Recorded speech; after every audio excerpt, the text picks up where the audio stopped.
この葉鞘、はい枝なんですがね、ええこれはね、一度針金かけてしまうと、ほぼね、形が決まってしまうんですよ、この鞘は。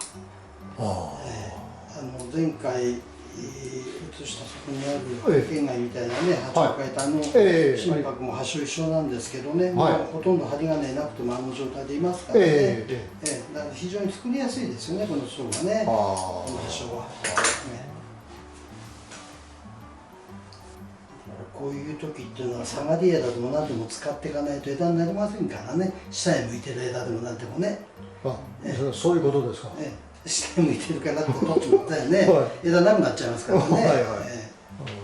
だからそういうことはあんまりね考えないで、だから最初から枝取っちゃうとダメなんですよね。下がってる立ってるっつって枝取ってしまうと、ね、立ち枝、下がり枝も使いよう、また必要な場合がいくらでもありますからね、木作りの中でね。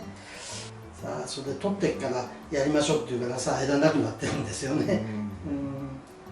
だから自然味がなくなっちゃうのかな。そういうふうにやってるからね。そうですね。だからよく枝がね、針金かけると平らになっちゃって、イチョウの葉っぱみたいになっちゃってね、膨らみがなくてねって言うんだけれども、それはそうでしょうって言ったら、みんな立ってる、下がってるとみんな取っちまうからね、無理ですよ。その理屈をちょっとね、外していかないと。造花見たくなっちゃうんですよね。そうまあ針金かけた時っていうのはね、その自然らしさとかそういうのは正直我々もないと感じてるんですよ。形として良くしただけで、やはりそこから持ち込んで1年半年また2年経つとね、ようやく木が自然に動いて自然らしさが出てきたなっていうことを感じ取るわけですよね。あくまでも針金をかけた時点というのは形として将来図を出しただけの話であって、それが、形がいいから出来上がったんですよってことにはつながらないわけですよね。だから木作りってその辺が、ね、面白いところでね。あえてこういうことを言うと失礼なんですが、針金かけが完成になっちゃうというのはね、なんかおかしな話だよね。違うんだと思いますね。それは骨格としてそういうふうなものをね、作ったんですよという意味であってね。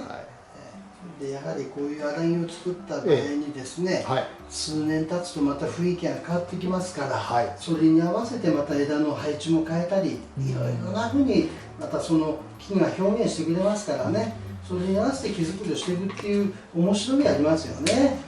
だから完成に向かっていく醍醐味っていうのはこういう荒木からの時が一番じゃないですかね。終わりなき芸術品みたいなところ盆栽ありますからね、ここで仕上がったからこの木が終わってしまいますよってことじゃないですからね。次から次といろんなものを見せてくれますから、それに合わせた木作りを楽しんでいけるような盆栽じゃないかと思いますがね。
少し枝がね、はい、長ければね配置もしやすいんだけどね、場所によってね、いやちょっとまだね、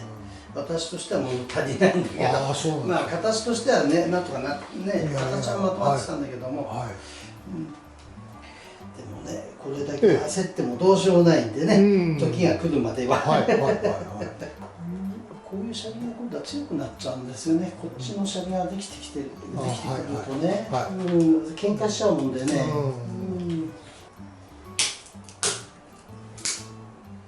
これね、最初にね、取った時にこういう陣をね、長く残してあるんですよ、最初は。なんでかっていうと、姿作ってきた時に、長ければバランスに合わせて短くできるんですよ、車輪を。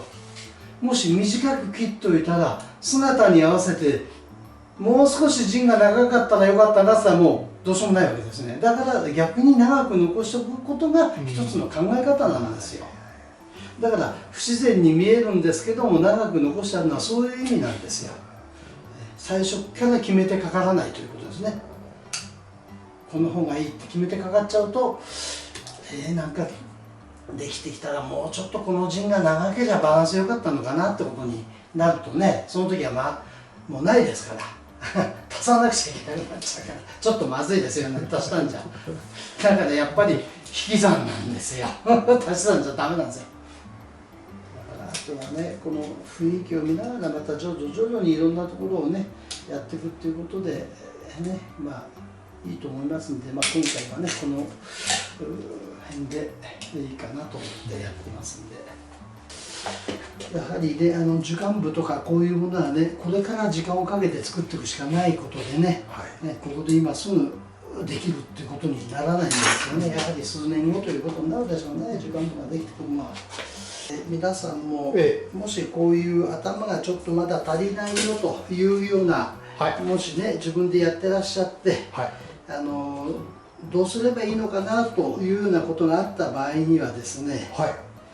今私がやりますから、このようなことを皆さんもやると将来が見えやすくなると思います。ということは、これで頭伸ばしていけば形になりますよって言われてもちょっと分かりにくいんですよね。そうしますとね、こういう落とした枝をね、ちょっとこういうところへね置いて、それでなんとなくこうやって曲げてみるんですよ。そうするともしかしたらこうやってやってしまったならば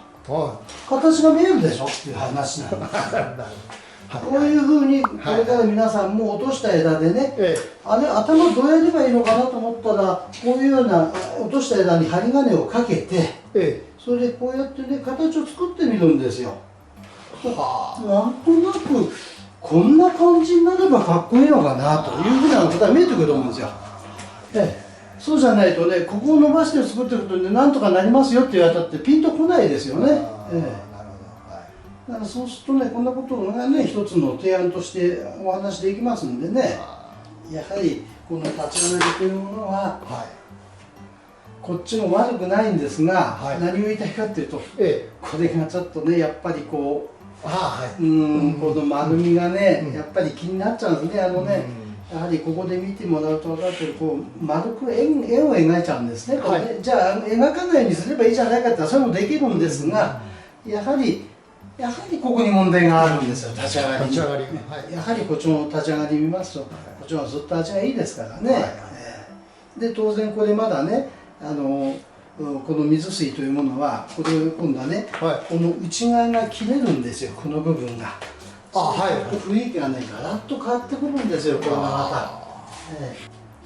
この部分というものは将来これ取れるんですよ。そうすると、今度はこの水水の動きが出るんですね、ここを取るとね。だからこれはもう必ずここ取れますから。そうすると動きが今、幅広い水水があるよりも、この切られた部分がなくなるとこう動きがはっきりしますから。やはりそうするとこちらの方がずっと動きが見えてくるっていう、こういうことにつながるんですね。やっぱり立ち上がりの動きって大事ですからね。こちらで見ると立ち上がりがどうしてもこれもね、まっすぐ立ち上がっちゃってる。これ斜めに上がってるんですが、やはり直線に上がってる。その部分はやはり私どもは捉え捉える部分としてはまずいと思ってます。やはりこういう動きがあるのが面白いですからね。前にも説明していると思うんですがね、心拍っていうのはね、その曲げてあげると縦に割れる性質なんですよ。他の木はねバキッと折れちゃうんですよ。だから心拍の場合は縦に繊維が強くなってて、それがこう折れないで一緒にこう曲がっていってくるんですよね。他の木だったらもうボキッと折れちゃいますから、その辺が心拍が山で生きてる時にこうねじれて育ってるっていうところにつながってるんですね。これはもう木の繊維がそういうもんですから、だから面白いものができるんですよね。まだ足りないところ、また取りたいところ、これから出てきますから、今はこれがこの木の将来に向けた基本樹形ですよということですね。当然これで今度鉢がちゃんとここに収まるわけですからね。もっとちっちゃな鉢入りますから、こんな大きな鉢入らないですから、27センチあるんでね、中では25センチですね。やっぱり3波24、8寸ですよね。だからおそらく20センチぐらい、7寸ぐらいの鉢入っちゃうんじゃないですか、今度は。もっと小さな鉢。そうすると鉢移りも良くなりますからね。そうするともう全然雰囲気が変わってきて、落ち着きのある、迫力のあるこの足元が見えてきますから、やはり鉢が大きいと木に迫力が見えませんからね。鉢を小さくやって動きを見せて迫力も出してください。皆さんね、やはりこの大きなものも迫力あっていいんだけど、ちっちゃいのがやっぱり動きあればそういうものも欲しいなっていうね、そんなことを言われる方は全部多くなってますからね。だからそういう意味ではこのぐらいの寸法のものがきっとね、楽しんでいただけるんじゃないかと思いますがね。なんかこう近くで見てると迫力があって、なんかすごいですね。そうですね。小さい中にすごいですね。すぐのね迫力だと思いますよ。いやまた半年1年後にはまた映像でそうですね。ご覧になっていただければと思います。いやご苦労様でございます。はい、ありがとうございました。またよろしくお願いいたします。失礼します。